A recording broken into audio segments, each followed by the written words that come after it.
안녕하세요. 주 예수 그리스도 안에서 문안합니다. 여러분 모두에게 하나님의 은혜와 평강이 함께하기를 기원합니다. 지난주에 우리는 악의 기원의 문제를 다루어 보았습니다. 그런데 이 악의 기원과 함께 제기되는 또 다른 문제는 모든 인간이 죄인이라고 하는 사실입니다. 그러나 대부분의 사람은 자신을 죄인 취급하면 반감을 느낍니다. 나는 죄를 지은 적이 없는데 나를 죄인이라 하는 것은 자신에 대한 인격적 모독이라고 저항을 합니다. 그런데 이런 행동은 죄가 무엇인지 잘 모르기 때문입니다. 성경에서 죄는 하나님이 정하신 기준이나 법칙을 벗어나 하나님이 원하시는 목표에 이르지 못하는 인간의 타락 그 자체를 말합니다.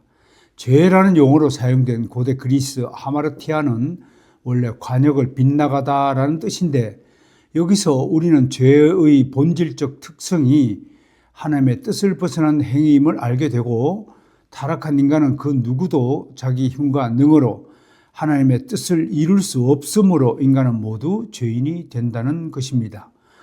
성경은 곳곳에서 죄의 기원과 인간의 타락함 그리고 죄인의 특성들을 나열하고 있습니다.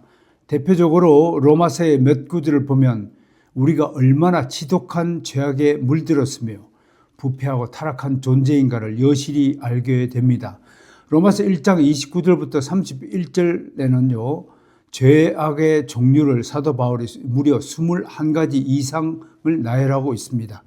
모든 불의, 추악, 탐욕, 악의가 가득한 자요, 시기, 살인, 분쟁, 사기, 악독이 가득한 자요, 수군수군하는 자요, 비방하는 자요 등등을 나열하고 있습니다. 저는 분명히 말씀을 드리지만 이 구절에서 벗어날 수 있는 사람은 단 한 사람도 존재치 않는다고 단언합니다. 무엇보다도 사도 바울은 이러한 것들이 우리 속에 있는 죄의 정욕으로 말미암는다고 7장 5절에서 선포하고 있습니다. 율법으로 말미암은 죄의 정욕이 우리 지체 중에 역사하여 우리로 사망을 위하여 열매를 맺게 한다고 말씀하고 있습니다. 또 내 속 내 육신에 선한 것이 거하지 아니한 줄 아노니 원함은 내게 있으나 선을 행하는 것은 없노라고 7장 18절에서 언급하고 있습니다.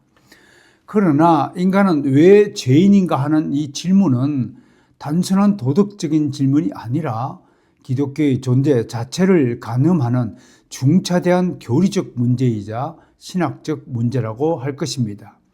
먼저 인간의 죄인인 이유는 창세기 3장의 타락 사건에 뿌리를 두고 있습니다. 여기서 아담의 범죄를 두고 하나님은 단순히 그 행위가 개인적인 문제가 아니라 인류의 언약적 대표성에 관한 문제임을 지적합니다.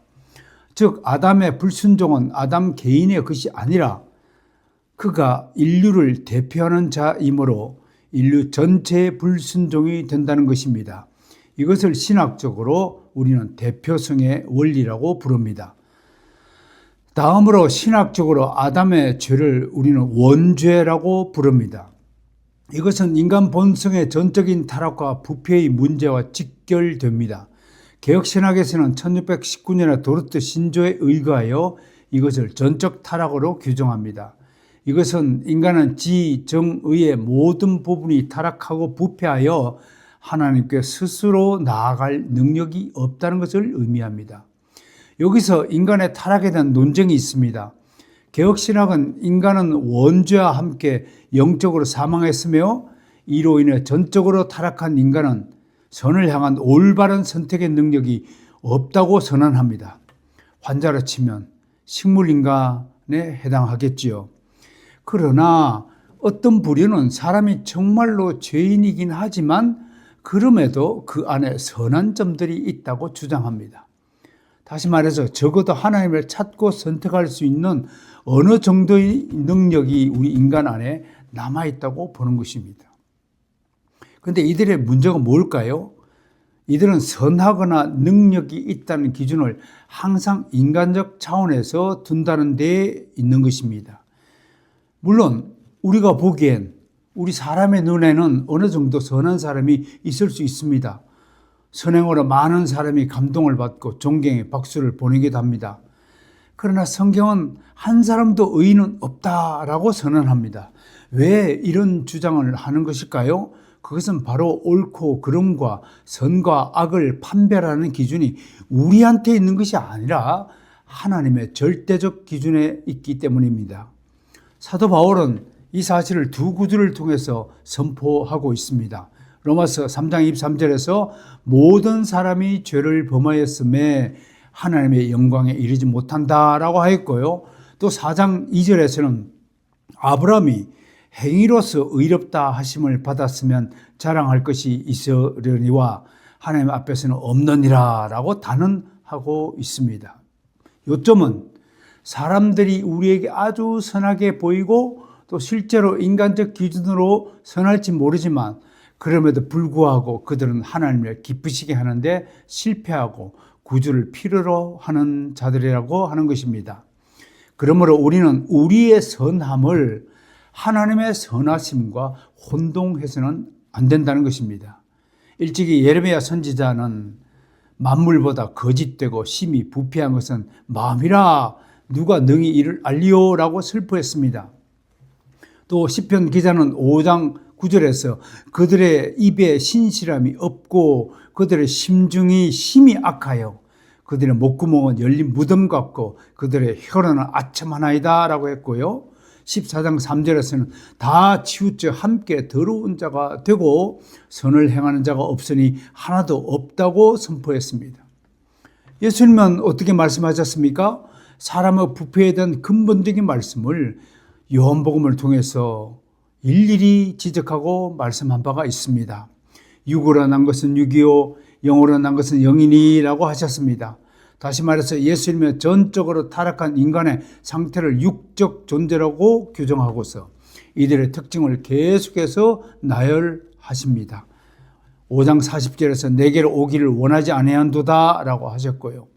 5장 47절에서 하나님을 사랑하는 것이 너희 속에 없음을 내가 알았노라 라고 말씀하셨고요. 그리고 5장 43절에서는 너희가 나를 영접하지 않는다. 어찌 내 말을 믿겠느냐. 그리고 7장 19절에서 너희 중에 율법을 지키는 자가 없다라고 하셨고 너희는 죄 가운데 죽는다고 8장 21절에서 연이어 말씀하셨습니다. 이것은 인간의 원죄와 함께 주어진 운명적인 전적 타락과 부패의 상태가 하나님을 알고 이해하는 일에 있어서 전적으로 무능하다는 것을 반증하는 것입니다. 두말할 필요 없이 우리는 각자 자기 자신을 들여다 보아야 합니다. 나에게서 발출되는 모든 것에 과연 선한 것이 있는가를 따져보면 인간의 전적 타락과 부패가 얼마나 심각한 것인가를 알고 인정하게 될 것입니다. 또 하나 다룰 것이 있습니다. 그것은 원죄가 어떻게 그 후손의 죄와 연결되는가에 대한 논쟁이 있습니다. 사도 바울이 이에 대해 명확히 입장을 또 정리합니다. 그는 로마서 5장 12절에서 그러므로 한 사람으로 말미암아 죄가 세상에 들어오고 죄로 말미암아 사망이 들어왔나니 이와 같이 모든 사람이 죄를 지었으므로 사망이 모든 사람에게 이르렀니라고 진술합니다. 개혁신학에서는 이것을 죄의 전가라고 부르며 정리하고 있습니다. 이것은 다른 말로 아담의 죄가 인류에게 법적으로 전가되었다는 것입니다. 즉 부모의 부채가 자연스럽게 상속자에게 연결되듯이 인류의 대표자가 지은 죄는 자연적으로 그 후손에 대물림된다는 것입니다. 그러므로 인간은 태어날 때부터 이미 죄인으로 간주되는 것입니다. 자, 정리해 보겠습니다. 인간은 첫째, 아담 안에서 법적으로 정죄를 당했습니다. 그리하여 둘째, 인간은 본성적으로 타락하고 부패했습니다. 어느 정도 부패한 것이 아니라 전적으로 완전히 근본적으로 뿌리부터 부패했다고 성경은 선언합니다. 셋째, 인간은 실제로 죄를 범하는 존재이기 때문에 본질적으로 죄인이라고 하는 것입니다.